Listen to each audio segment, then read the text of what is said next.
Welcome down there in Agerskov. Today's topics is about the pulse and the introduction of the pulse, and also about the maintenance of stable farrowing teams. And today we are happy to welcome Henrik Bech and Thomas Bruun. I guess two of the people in Denmark knowing most about these things, and welcome to you. It will be Thomas first, talking about also the not anymore new, but the concept with the Seges Insight and the use of data from this. Look forward to hear about that. And I guess we'll have all the presentations at the first, and then we take questions together at the end. Okay, welcome to you. Yeah, thank you for the introduction. Yeah, and I'm going to talk about data. I enjoy really much talking about data because reproductive data is an important part of how to optimize the herd performance. So the agenda will be just a presentation of a case, actually a herd that had problems with heat and also the return rates, omløber. That's a real-life example because I'm at the office most of my time, but I also go to real herds from time to time. Then I'll talk about Seges Insight. We have some analysis about sow survival. I'm not going to talk about those. We have about piglet survival. That's not the topic of today. But then we have the sow optimeter. That's some analysis that we are actually, at the moment, we are running tests. And these will be available around summertime. They can be purchased at that time. Then I'll go into how to get an overview of the production at the farm level, the outline and the variations, and also how the batch is composed, and how we're using the capacity in the farrowing sections. Something about reproduction and performance. That's about heat, gilts, back fat, longevity. How many parities do the sow stay in the herd? Litter size and the rearing ability, wean per weaning, we could say, and then the way forward. So the case is it's quite simple. It's a 1,100 sow herd that has problems with heat. The sows did not come into heat after weaning. So this is just one part of the data analysis I did on the herd. On this, we have the number of days from weaning until insemination, going from less than 1 day and then 2, 3, 4, 5, 6, 7 and so on. And then we have the sow parities up here. And then we have the percentage serviced on each day and the accumulated percentage. So what I actually really look into in this one is go to day 7 in this analyze and go to the right, see how many sows are serviced within 7 days. This is 80.9%, so that tells us that about 5 out of 5 sows, 1 sow will change week batch. So if you wean 30 sows, 6 sows will change from this week to the next week. And that's really an issue because that's not good. Then I look into this one saying less than 24 days, so that's from 21 to 24 days. Because if you take 21 days, then you know just take out 21, then you are 0 days. So actually those in this one, they should have been in heat up here.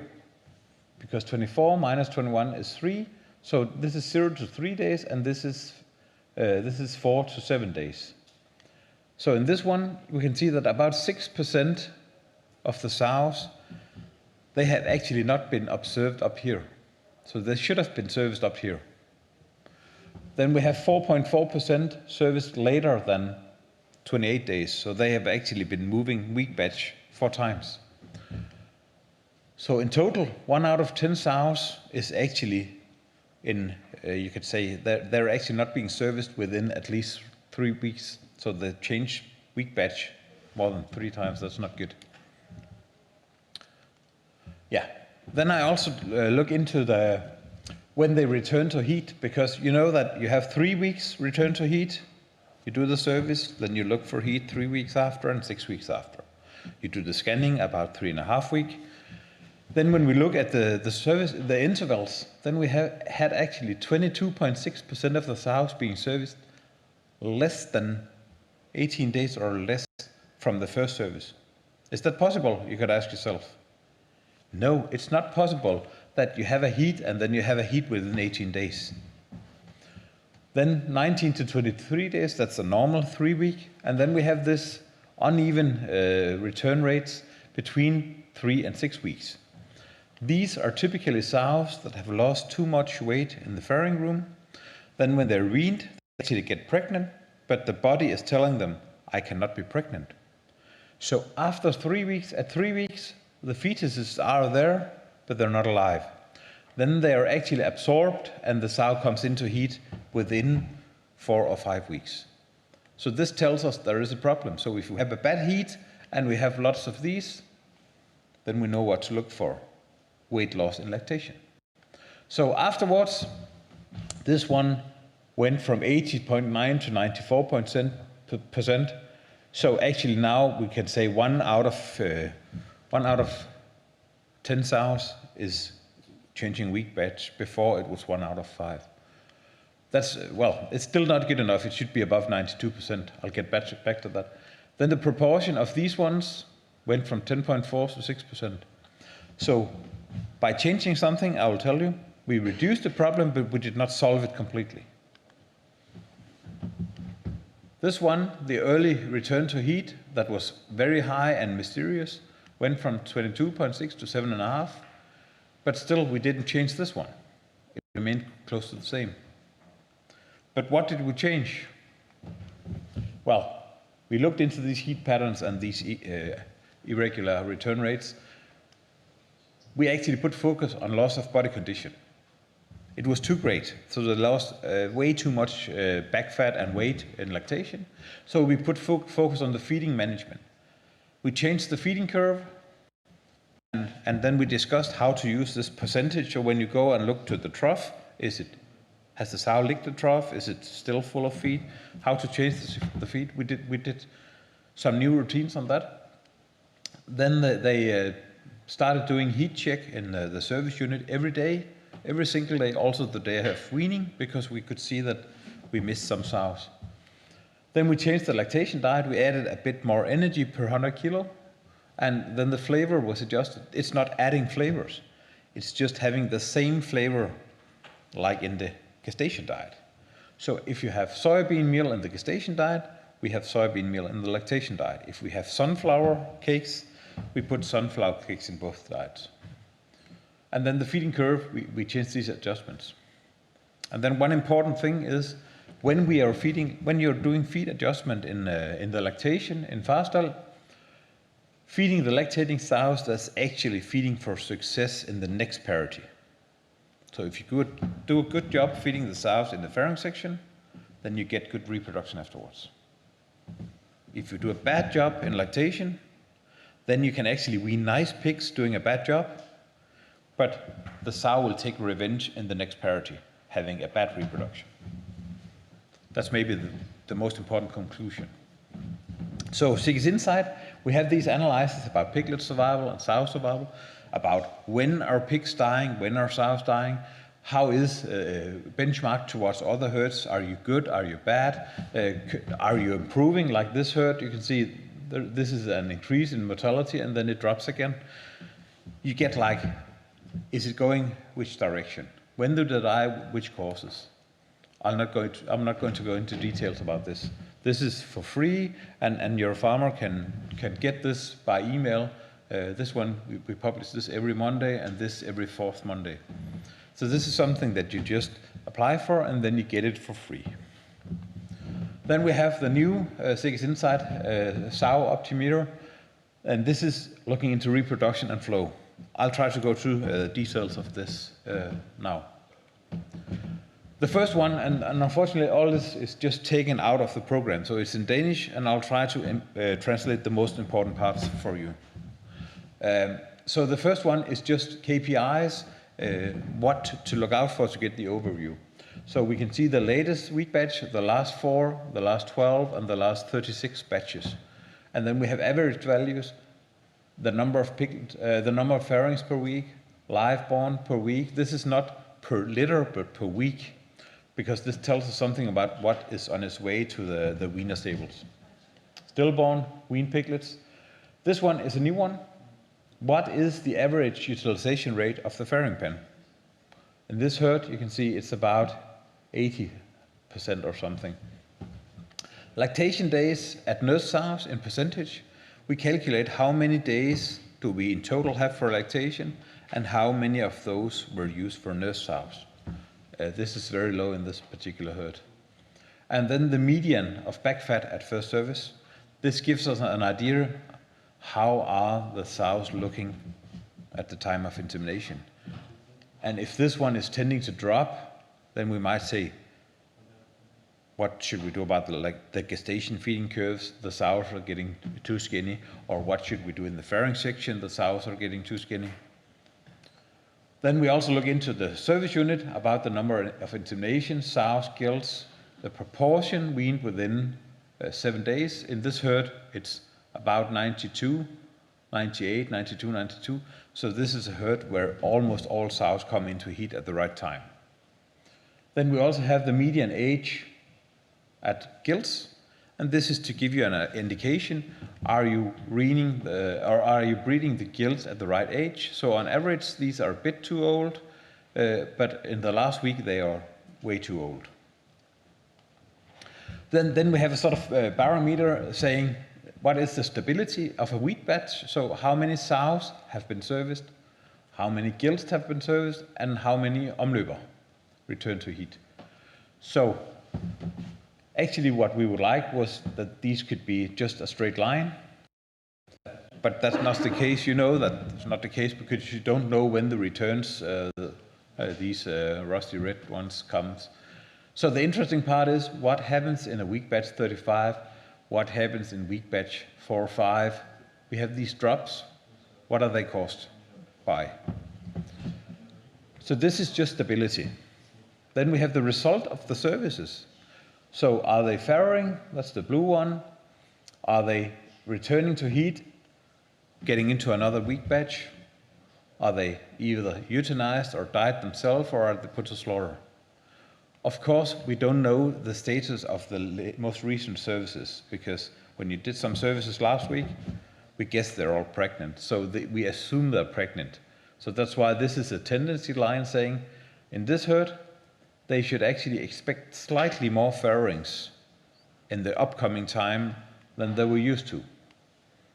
So maybe the farrowing section will get too full. This would be nice if this was just a straight line, saying the tendency is just straightforward. Of course, it's always high at the end because the last 3 week batches, you have no omløber, you only may have a dead sow.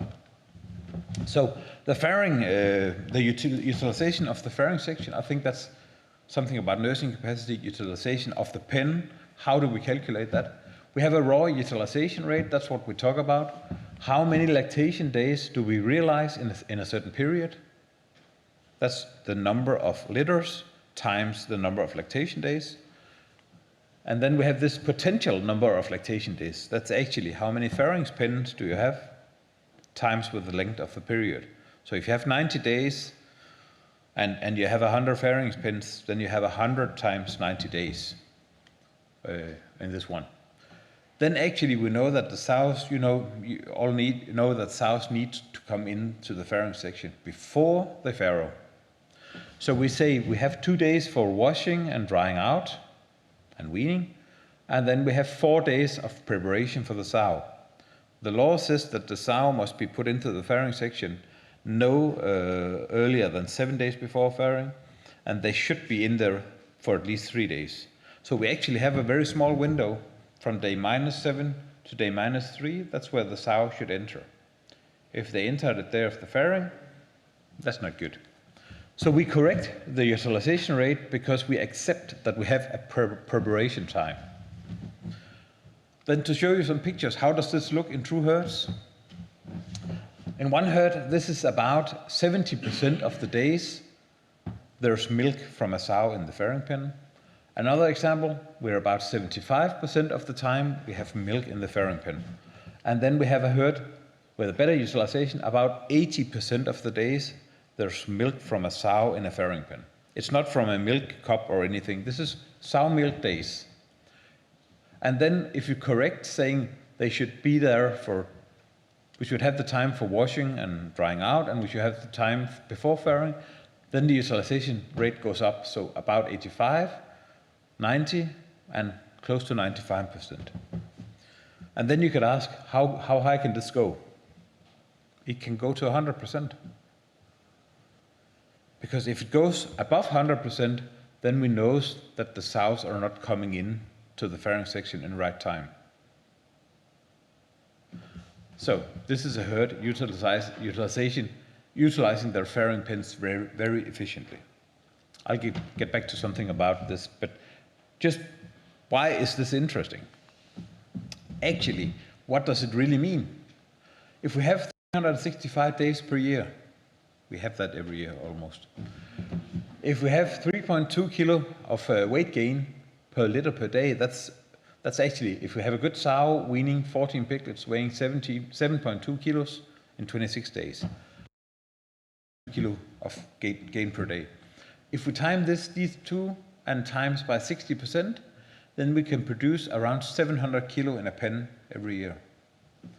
If the utilization rate is 70%, we can produce about 800 kilo. And if we are about 80% utilization, like the best herd down here, we produce close to 1 ton of pig in every farrowing pen every year.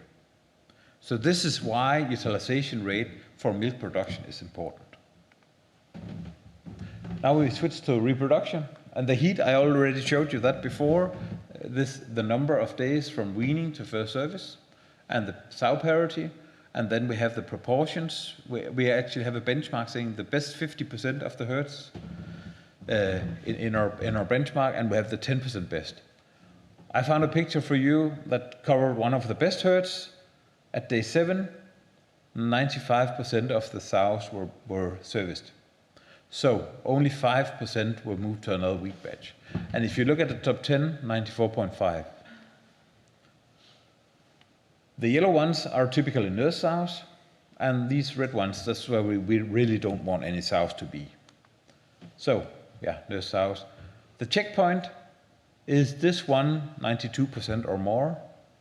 Then you can put a V saying that that's good.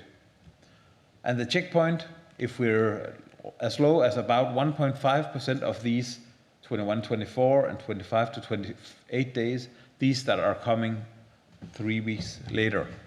If this is lower than 1.5, it's good. And then, of course, these really slow ones, we don't want any of those.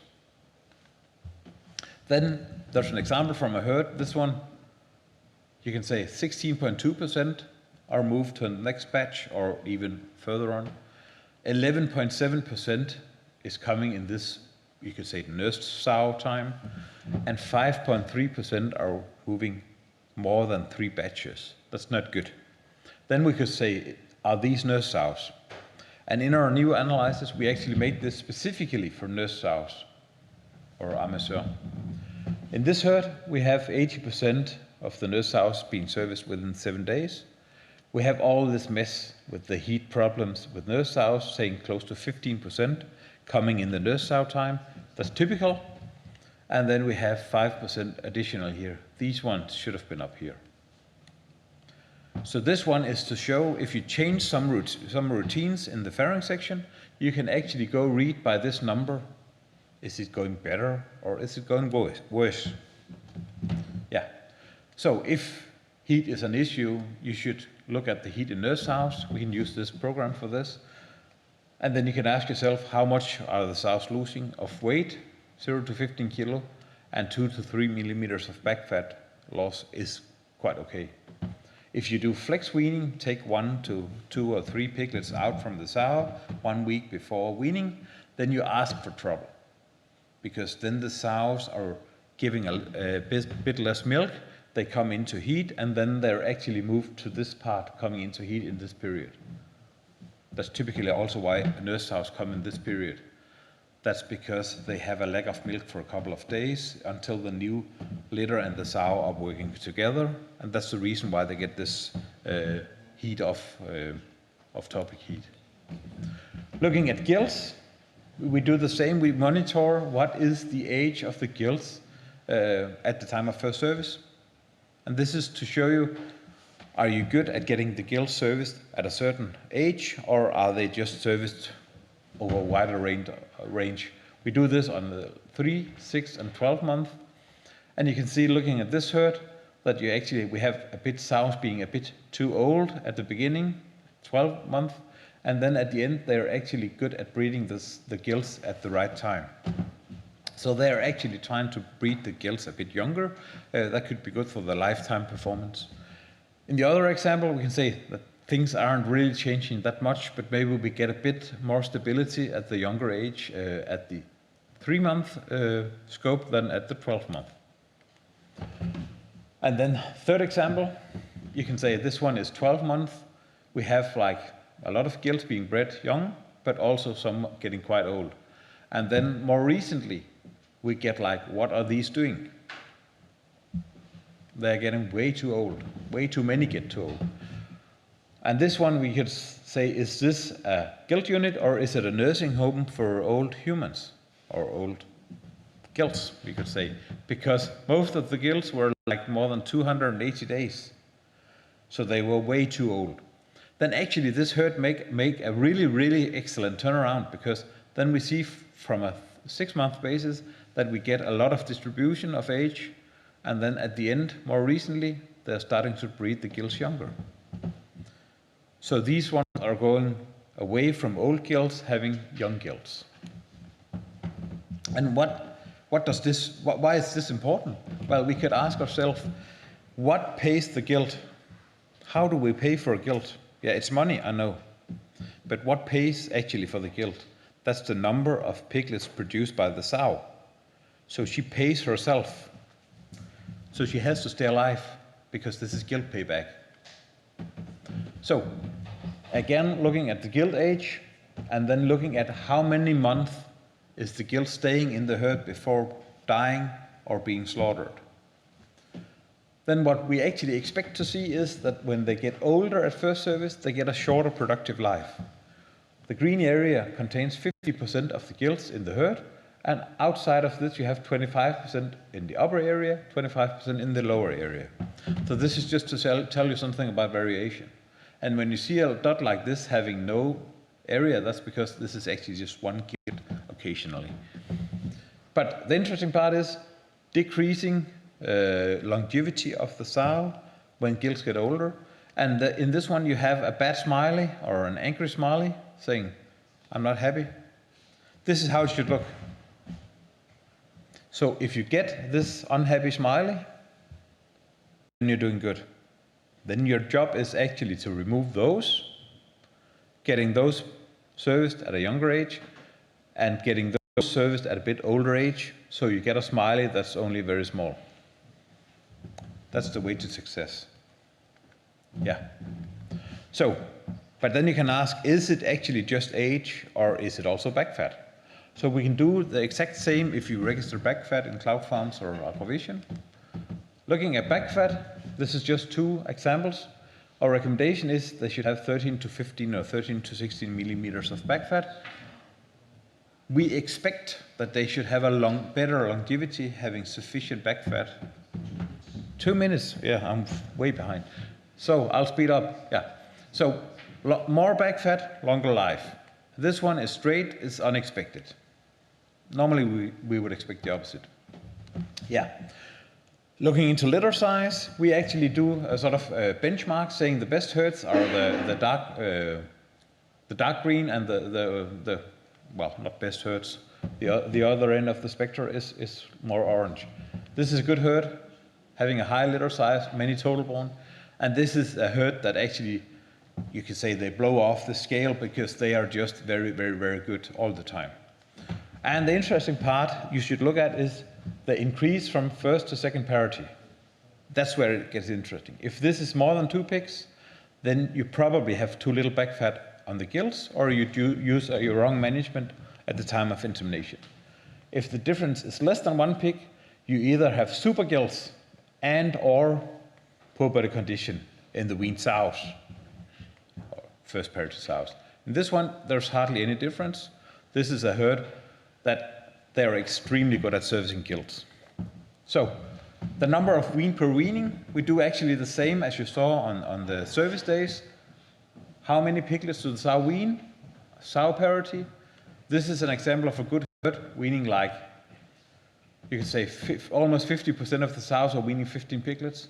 Compare with this one, we have like 15% of the sows weaning 15 piglets. We don't have any. So this is a herd not weaning many piglets per weaning, and this is a herd weaning many. Then we could say that we have a natural law saying the older the sows get, the less piglets they wean.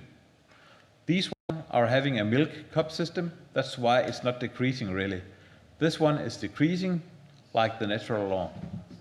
So how to get this up? This could be focused on colostrum intake or how to use a proper milk system properly. Yeah. So one of the last slides, this one is actually telling you the number of wean per weaning as the herd average for all sows, for the sows not used as nurse sows, for the sows used as nurse sows, and for the nursing litter. So this is the sows you choose for nurse sows. And if you look at this one should always be highest, because if this one is highest, then you choose the right sows to be nurse sows. If it's lower, you have a problem. Yes, and if this one is as low as 11, 12, 13, then you are drowning in nurse sows. So how to move on from this part? We have to focus on gilt age at insemination because it affects longevity. We have to look both at weight, back fat, and age. We'll get back to that in the presentation about gilts. If old gilts are having a short productive life, then we should do insemination earlier. That's always to recommend. We should have phase feeding of gilts. We'll get back to that. And then we must have enough feed to support the gain of back fat. If we want an efficient heat control, we should check it daily, at least once. We should know the body weight loss or the back fat loss of sows. And then we should look into the nursing capacity.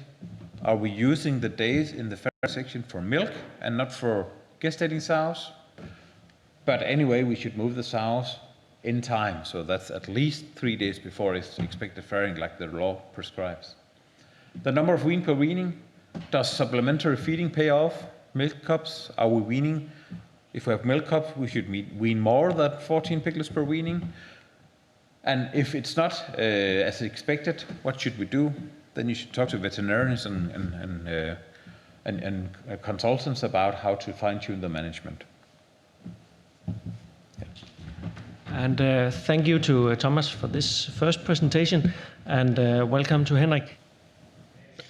Yeah, thank you for seeing me. My name is Henrik, as you see here. I'm working for a company called Ceva, and I guess some of you know Ceva if you are using ultrasound for sows. For gilts and from pulp. And what we should talk about today is optimizing the flow, and it's much in line with what Thomas told you. And what I see is we have more or less 3 different ways of losing the batch management system. So very often when I visit people, I see a weaning section and I see piglets in every size. And after we are phasing out the syncox side, it can be a problem with the diarrhea after weaning. So then we know if we have the same number of batches of sows week after week after week, then we also have the same age of piglets weaned week after week. So, and we know that if we wean piglets with the same size, same age, it's easier to wean without the syncox side and avoid diarrhea. So, and we know that because the gut and the stomach are developed in age. So if we have a young piglets, 3 weeks, it cannot eat the same feed as a piglet in 5 weeks. So that's why it's easier to have all the pigs at 4 weeks instead of 3 weeks, 4 weeks, 5 weeks, 6 weeks. And we also know the immunity is also develops related to age. So if you have very young piglets, They are not as strong as an older piglet. So the 3 ways I very often see where it goes wrong when I visit you guys is that if you have too much up and down in the number of fairings, so it could be the number could be 50, but you have a variation from 25 to 76, and then up to 55, and then up to 75, and then goes up and down and up and down. And it's very difficult to run a fairing section if it goes up and down, up and down. The other thing is if you have too many fairings per week.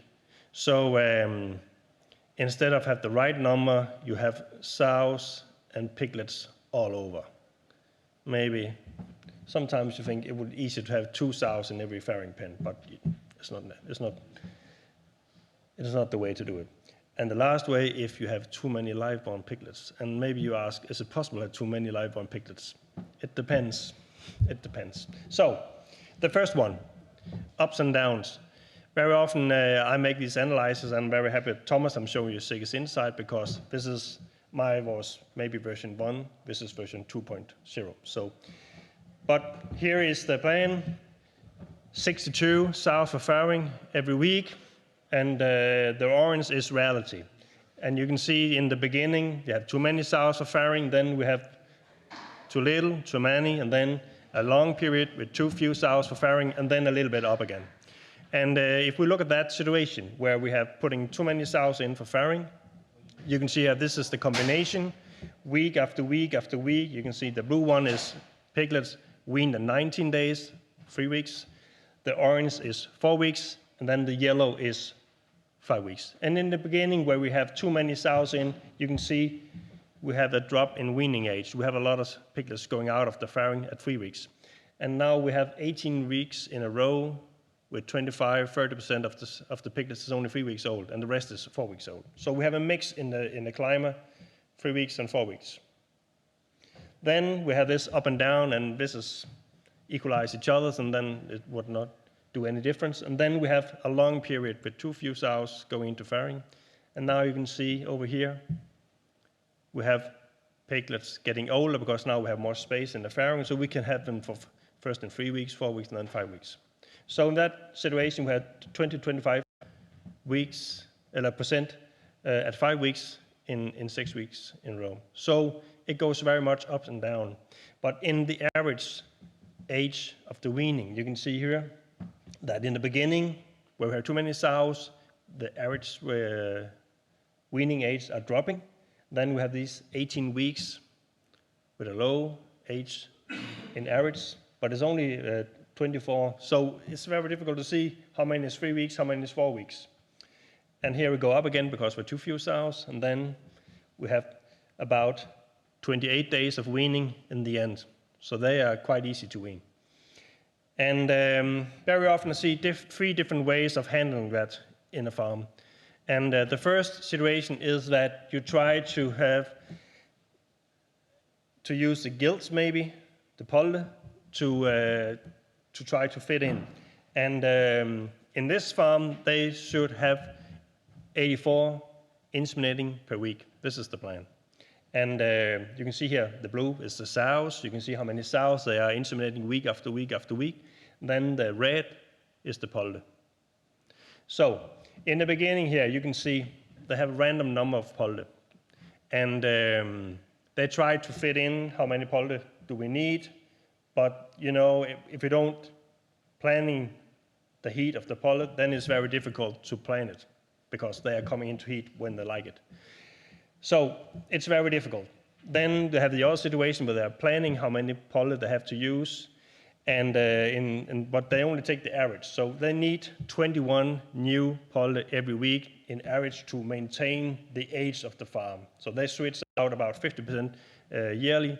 So this is 21 pollen every week. And then we have the last one where they try to fit in. They try to have a various number of pollen. So if they have a lack of sows, a low number of sows going out for the fairing, then they put on a lot of more pollen on top. So how to do that? When we have the batch of sow who's farrowing, and it takes more or less 3 or 4 days. Then most of the sows are finished farrowing in one batch for 1 week. And then you calculate, you go down and see of these sows, how many of these sows are okay for one more trip in the system. We don't like the old one, the bad one, the stupid one, and then the ones where we have to have a lot of help doing farrowing.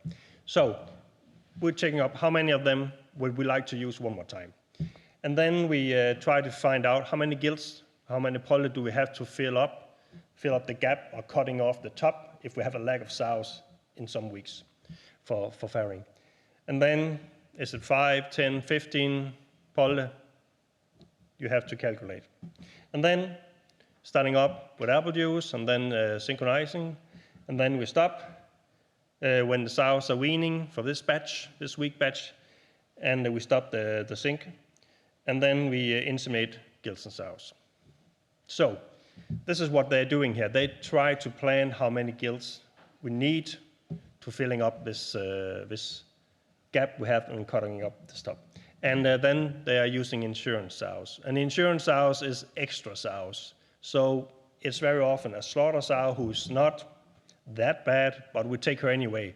And then we inseminate her, and then we're finished scanning after 3 or 4 weeks. If we have sow enough for farrowing, then they go to slaughter. So it can be sometimes a pregnant sow we're sending. So we take the insurance sows to use for extra too, so we have the steady number of sows going into farrowing. The second situation is if we have too many farrowings per week. You can see here, this is a farmer who's been very nice and kind to lend me the data so I can show it to you. And you can see this is how many sows who's inseminated in a period of 62 weeks. And he have 70 farrowing pens per week available, 17. So you can see here, the line is slowly going up. So in the first cycle of 21 weeks, he inseminated 65 sows on average. When we go a little bit longer forwards in time, you can see he's up in the 67.3. So he slowly inseminated more and more sows. And the plan was 55 for farrowing. So very often when you stand in a climate section 6 months later, people in the climate said, we haven't done anything. We do like we normally do. We haven't changed anything whatsoever. But very often, it's a symptom of you are pushing the farrowing too hard, you are pushing too many sows in, so the weaning age are going slowly down, down, down, down, down. And then you see the diarrhea. And so if you would like to inseminate more sows when you have to use in the farrowing, then you have to check the farrowing rate. And we check the farrowing rate now. You can see here, this is the farrowing rate, and we need 55 for every week for farrowing. And you can see in average, they're up on 56, so one too many. And you can also see here in the beginning, almost 55. That's quite okay, because we need 55. So, but here, 55.4. So they are slowly going up and up and up in the farrowing rate. So if we have 70 farrowing pens and we need 27 of nursing sows, then we in total, if we have almost 55 for farrowing, and then we need about 15 sows for nursing sows, then it just can stay in 70 pens. But here, when we have too many sows for farrowing, we also need more nursing sows. So it's also going up. So too many sows and then too many nursing sows on top of that. So now we have 2.9 sows per week too much. And if we have 2.9 sows too much every week for one cycle, 21 weeks, then you can see in the beginning, we weaned 55 sows at 4 weeks. But after 11 weeks, where we're pushing in 2.9 sows too many to our system, now we are weaning 26 of 4 weeks and 29 of 3 weeks. And after about one cycle, 20, 21 weeks, we have only sows in 3 weeks to wean because we have been pushing out the 4 weeks. They're not there anymore. And now we have a problem because we talked about we could manage to go up and down in sows if we could manage how many gilts, how many pollen we are starting up for heat. And we need 3 days for apple juice, 18 days for zinc, stop, and it is 21 days. So we need at least 21 days to manage the up and down. But if you're weaning as 26 days, then it's okay. 4 weeks old, that's okay. We have time enough to do something. But if you wean at 4 weeks, for 3 weeks, like this farmer did, this is 20 days, and we need 21. So when we have to calculate how many sows going out, how many pollen do we start up, the sows not even starting farrowing. So it's very difficult to calculate how many sows do we have for weaning, for nurturing, and we don't know how many pollen we have to start up. So it's a shitty situation. Then the third situation I see very much if you have too many live born. And you can see here, this is the plan is 60 farrowings per week. This is the plan. That's what we've been planning. They have 75 pens available per week. So that's including sows, right? And here we have the 25% of sows, nursing sows. And you can see here, if we're putting on the nurturing sow on top of the normal farrowings, you can see here how many farrowing pens we need for every week if we have 25% of farrowing sows. So you can see all the blue ones. This is sows, right? And then you can see here, okay, that's a little bit more than 75 farrowing pens available. Now we're in lack of farrowing pens. And you can also see here, too few farrowing pens if we would like to have 75% of nursing sows. And here you can see that there we more or less hit the 60 week after week. And with 25% of nursing, we can just stay on the line and have the 75 farrowing pens, right? So if we look at the weaning age in this situation, you can see here, this is where you can see the weaning age are going down. This is because we are in lack of farrowing pens. We have too many sows go in for farrowing, and we still need 25% of sows. So we don't have time enough, space enough to have 4 weeks old. So that's why the weaning age are decreasing. You can see here you can see we have the 60 sows of farrowing, and then 15 pens farmer sow. Then we are online, and we can manage to wean at 4 weeks old to the climate. If we, instead of 25%, are going up to 30% of nursing sows, then you can see we still only have 75 farrowing pens. So in that situation, if we have more piglet spawn and we have to raise the number of farrowings, of the sows, then we also need more farrowing pens, but we don't have them. So what to do? So in this situation, we have too many sows going in, and they cannot stay for 4 weeks. So they are slowly squeezing out, pushing out, because there's always a new sows going in. So the weaning ages are slowly decreasing week by week. And in this situation, I said slowly, and in real time it's not slowly. It only takes 7 weeks from 4 weeks to 3 weeks of weaning, because we're putting in too many sows and we raise the number of sows. So it goes very fast from 4 weeks to 3 weeks. So the 3 different situations where it very often goes wrong with the batch management is that too many ups and downs in the number of farrowings per week. This is a big one. Too many farrowings per week if you are not on target with your plan and you're going above. It's a problem, especially is the farrowing rate. And then too many live borns.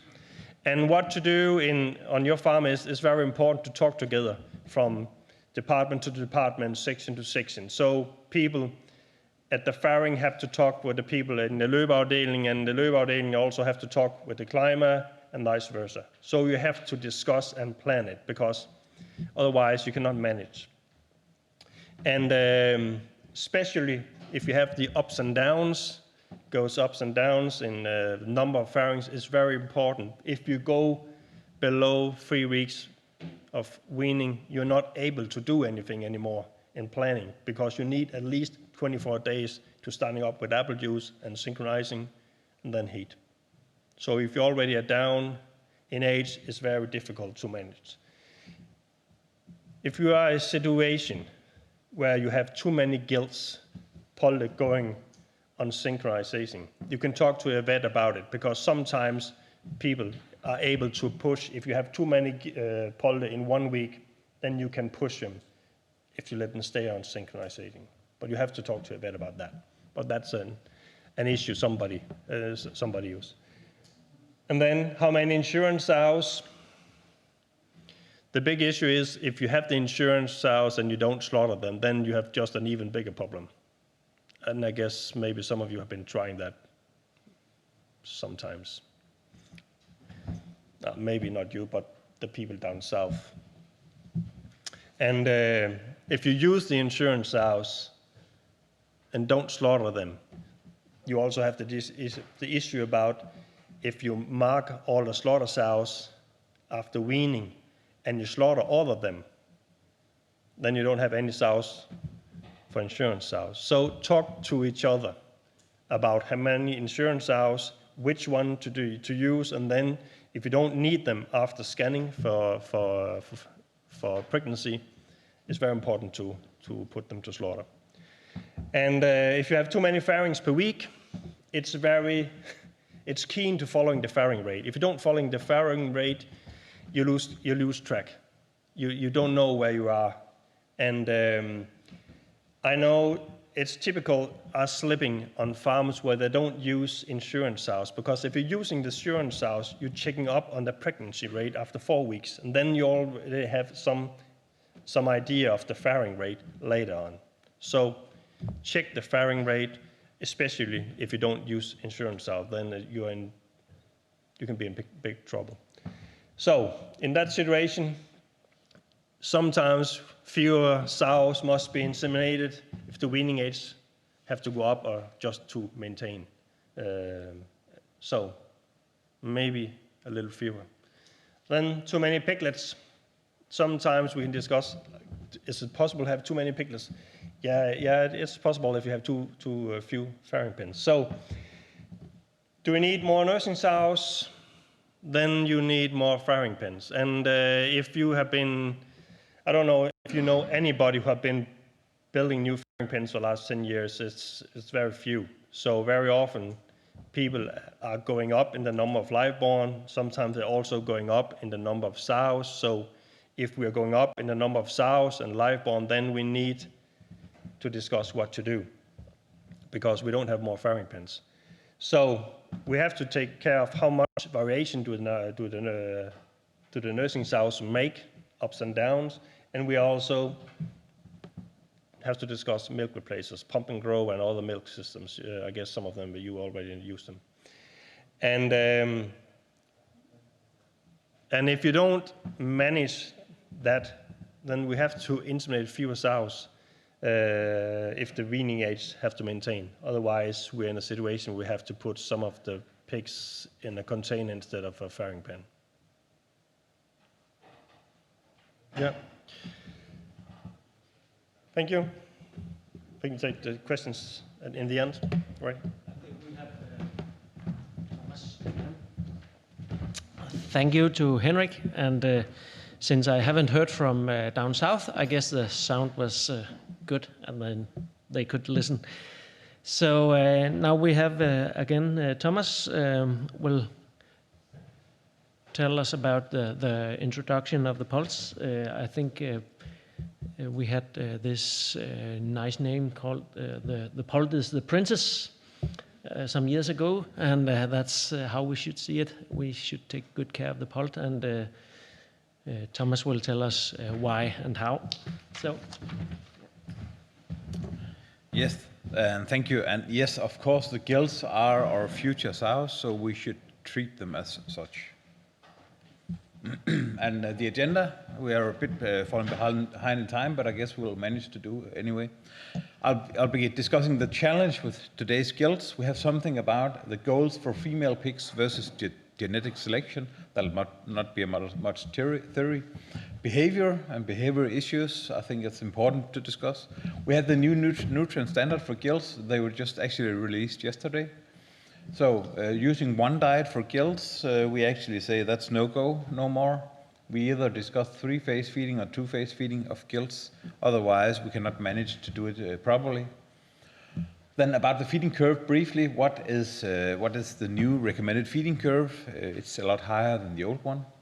Practical solutions, I think we'll go quite quickly to this part to save some time, and then a conclusion.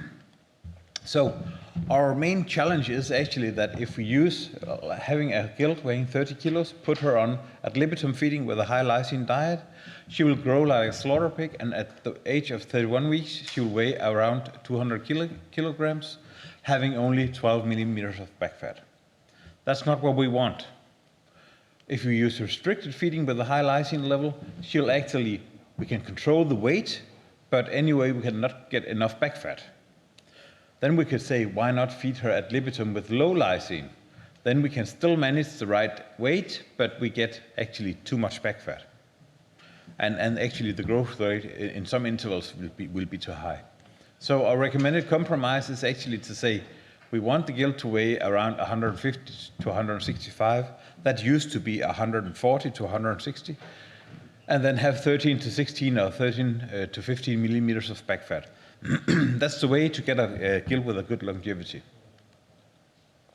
Then about tail biting and ear biting. I don't know if anybody of you have seen ear biting or tail biting in gilts, but that's actually an issue. And we did a trial with slaughter pigs saying how much lysine per feed unit does the slaughter pig need and how much protein does the slaughter pig need. We found that in this bottom where they get a low lysine level and a low protein level, they started either moderate tail and ear biting or severe tail and ear biting. So in this part, they didn't get the protein in the feed, so they tried to find the protein eating tails and ears instead. And that's not good for the welfare. So actually, the old recommended, you could say one diet feeding strategy for gilt was 6.0 grams of lysine, 100 grams of crude protein. So that's actually this dot. If we feed today's gilt with this diet, they will start to bite tails. Yeah. Then we also, the explanation, we could say that that's the genetic progress. We want the female to have a little bit more back fat, and the genetic part is we want the slaughter pig to have a lot of lean meat. So actually the problem is these two things, they conflict. In many herds, we actually got information last year that if they got from the weaner feed in the Ceva to the one diet gilt feed, they started biting tails 5 days later. Or if they switched from the lactation feed in a quarantine stable to a low protein gestation diet, 4, 5, 6 days later, they started biting tails. If we look into literature, actually Dutch experiments have shown that if the protein and amino acid drops suddenly, there is an increased degree of pigs fighting, tail biting, and ear biting. So actually this just supports the Danish trial that actually going below the standards, way below the standards, they get frustrated and start to bite. So what is the basis of our revision of the standards? It's actually saying that this 6.0 lysine diet for actually 30 to 110 kilos, that will result in tail biting from 30 to 60 kilos. Actually, that's why we remove this. It's no-go. The way forward is phase feeding. So the aim is to achieve the right balance throughout the entire period. So when they have the high requirement for lysine, we give it. When they have a bit lower, we give it. And when they have an even lower, we give that as well. We want to control the average daily gain And the lean meat, we don't want too much lean meat. And then we have the safety issue. We will not accept this tail-biting line. We don't want that to happen. So that moves straight forward to the diet through the standards. So from 30 to 60 kilos, we recommend 7.7 grams of SID lysine. That's the same as for slaughter pigs. It's the same as for lactating sows. The only difference from slaughter pigs is we use a higher level of phosphorus because we need some bone development. We need to have good, strong bones in gilts, stronger than in slaughter pigs because they get a lot heavier, obviously. From 60 to 110 kilos, we actually use a 6.0. So the old diet for the entire period is actually only suitable for 60 to 110 kilos. This is to avoid tail biting. The piglets the gilts will grow a bit faster, I'll get back to that, than on the old recommendations, but they will stop biting. And then from 110 to 150, we can switch to the lactation diet, the gestation diet, with a very low lysine content. And then this one size fits all, that's over now.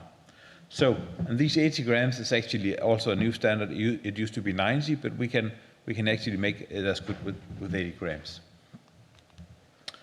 If we don't have the possibility of using this 3 diet, then we can actually take this one and use it until 85 kilos, and then switch to a 5.0 diet in lysine.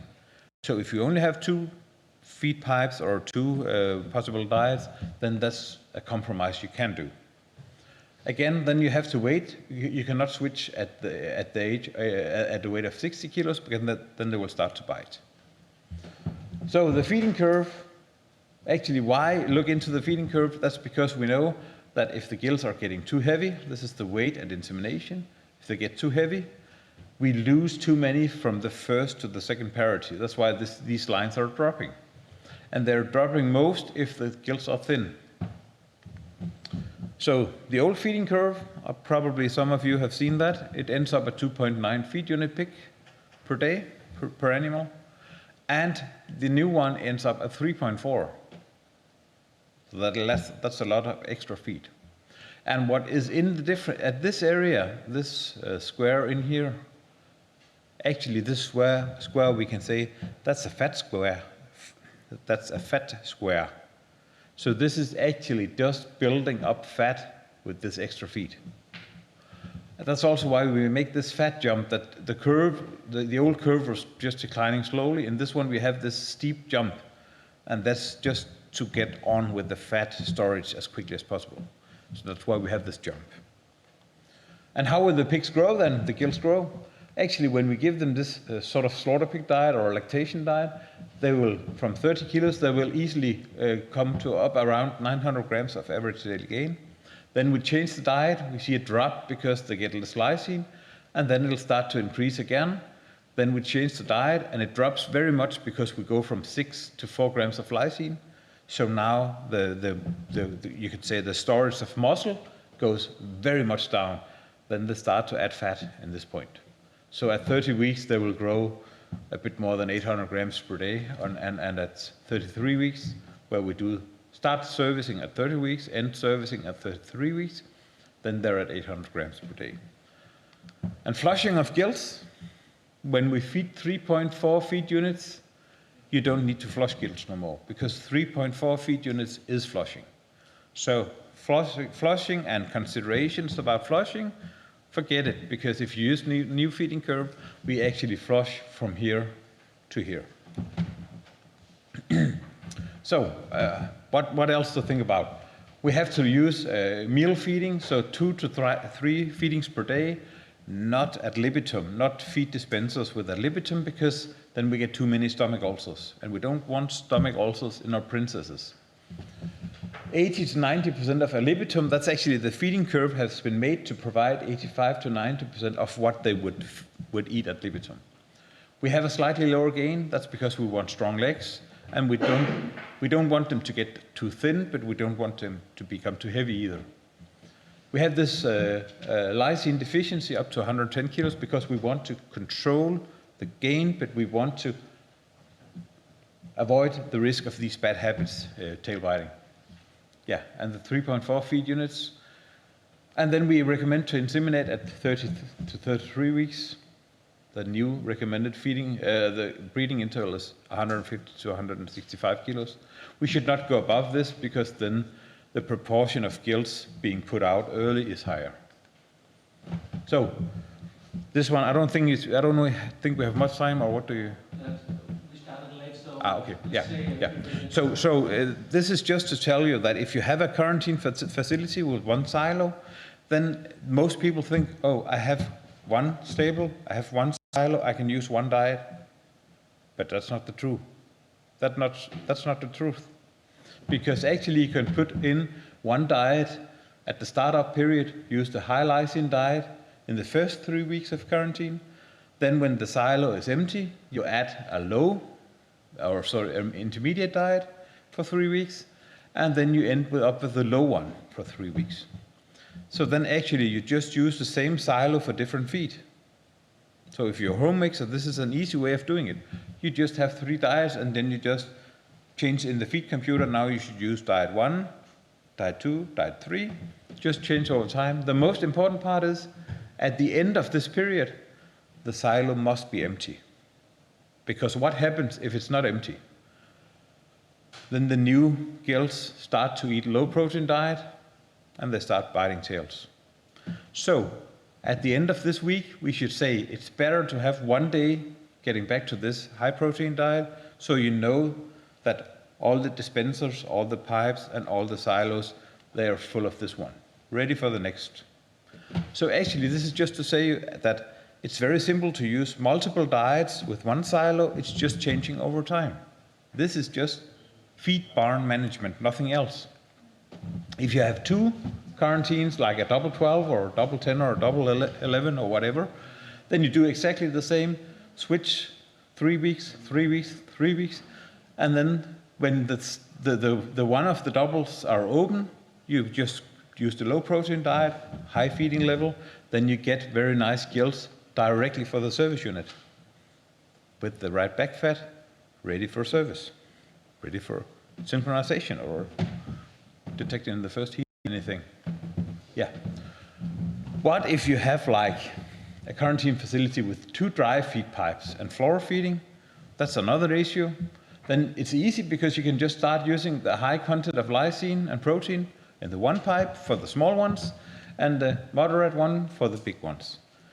Then actually, if you have like these 2 silos, then when the small ones are getting on this diet, you can actually add a diet 3 in this silo, so you can use 3 diets in 2 pipes. Because you just have to get rid of the high protein one and start using the low protein one.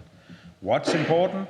Again, the silo must be completely empty and full of the high protein diet for the next one. Then if you have like a phase feeding system, you can use even more diets. I don't think it's necessary, but actually thinking 1 pipe, 1 silo, 3 diets, 2 pipe, 2 silos, 3 diets. It's easy. It's just management. The limitation is of if we look at the liquid feed, then we get the challenge actually, because if we have like 1 pipe, we typically only have 1 pipe. So if we have a high lysine diet going into the pipe, the problem is that when we push this diet out with the next one, we actually dilute the diets. So in the high lysine diet, we get low protein residues from the last feeding, and in the low protein diet, we get high protein diet as the residue. So actually, we're feeding the wrong diet all the time. So in terms of that, we either have to use this what is it called, remnant-free liquid feed, where you have the water tank where you push out the feed, or you have to have 1 pipe with 2 tanks. That's something the big Dutchmen are doing. Then you can actually use one tank for high protein, 1 for low, and then you can feed with 1 tank and push the feed out and feed with the other tank. It's a bit complex. So in terms of this, dry feed is most suitable for the gilts. It's way better than liquid feed because you don't have this mixture of the diets. That's a problem. So in conclusion, we could say phase feeding, that's the new black. That's the way to go forward. The aim is moderate gain with no acceptance of this abnormal behavior like tail biting, ear biting.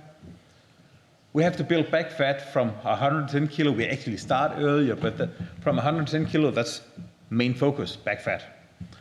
Low lysine, high feed allowance.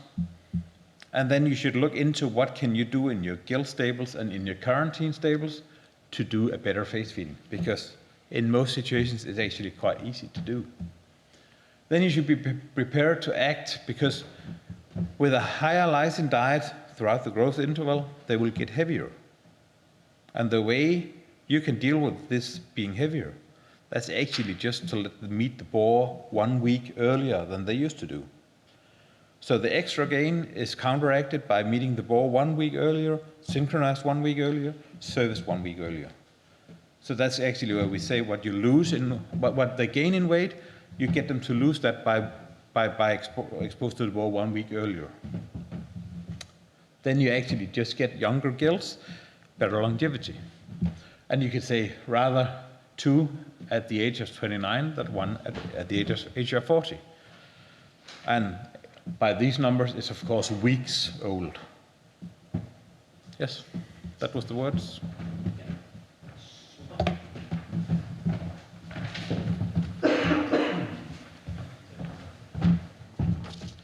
Thank you very much to Thomas and to Henrik. I know we are a little late, sorry about that, because of technical problems and also because of a good coffee break here. And yeah, just some take-home messages from here, and also there will be a short time for questions. But I learned today that the coffee break is important. We need to talk to each other out there in the different sections. So that's an important take-home message.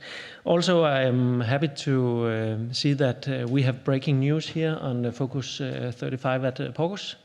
You had new recommendations launched yesterday, and today we can hear them here at Porcus. That's nice. So any questions out here in the room, and I will come with the microphone because they should be able to hear it down south. Any questions here? And also, of course, Anne, you can write me if you have any questions down there. I can tell them here. I have a small question. It's mainly Henrik about the insurance sows. I guess when we use the insurance sows, we should also accept that the farrowing percentage will drop down just a little. Yeah, you can come up here. That's correct. If you would like to use insurance sows, then you have to be able to cope with some lower farrowing rate. And I know for some of you it will maybe be a problem if you see the farrowing rate going down, but it doesn't matter in the big calculation. What is important is to have the same number of sows week after week after week. That's the important thing. The farrowing rate is only a way of showing going up and down, and the more precise you'll be with the normal sows, the less use of insurance sows you need.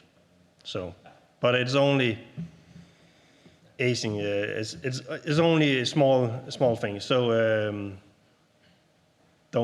don't use a lot of time on the farrowing rate in that issue. That's fine. And then I just got a small question for Thomas, because when we use all these sows, I know it can be a problem with the cyclers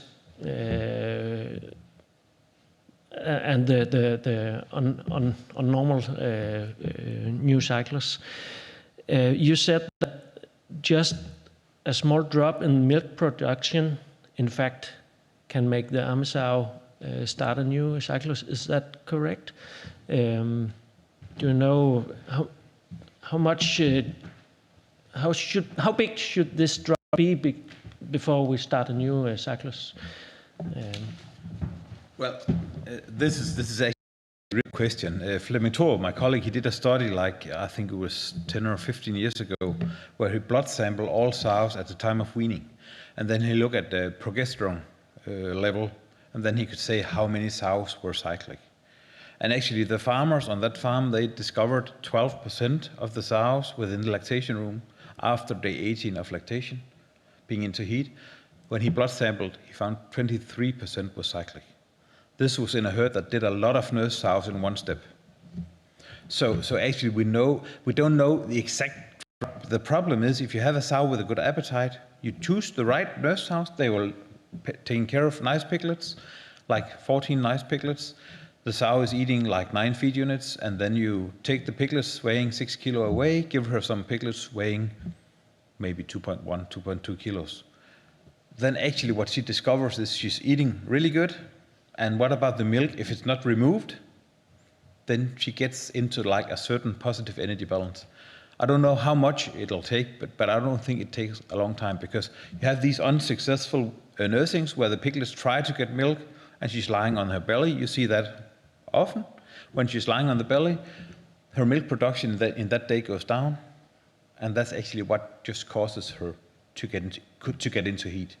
Then she will go into heat like 4 days later or something, and that's the big problem. Mainly you can regulate this with oxytocin. For example, when you wake Ama and you can see when she lay down on the stomach, she don't want to feed you, just stimulate first with oxytocin first 2 days, for example. Also, you can take the most simple things, because we had these problems before. Right now, we almost don't have sows who going out from this main circle. And it's first of all, it's when you are come to the Ame, you make Ame, you need to make her calm. It's first of all, it's a painkiller. Second one, it's straw. Third one is oxytocin, because when she will feel pressure in the teats, she will want to feed them. Of course, it's not her own pigs, but it's still one thing what can to help us. And in this moment, when she will start to feed them, it's the lowest percent. She will come in heat soon. Make sense? Yeah, it makes good sense. The only problem about oxytocin is it works only once. So the half time, is it 20 minutes or something? So when you do an injection, you get an immediate milk letdown. Yes. So that works once. Yes.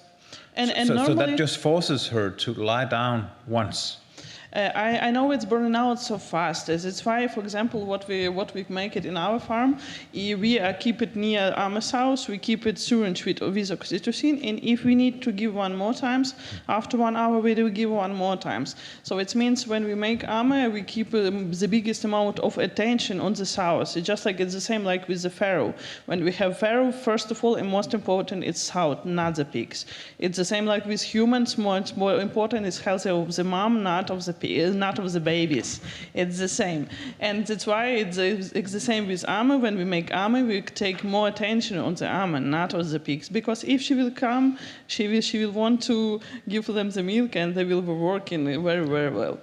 So. Yes, and then I think one important point, to avoid this energy, well, you could say, this lack of drawing of milk and get this energy excess, you can actually just adjust the feed down for the day when she gets the new piglets and the day after, to avoid too positive energy balance. So that's frequently done, saying the milk production goes down, the feed intake should be adjusted a bit, just for 1 or 2 days.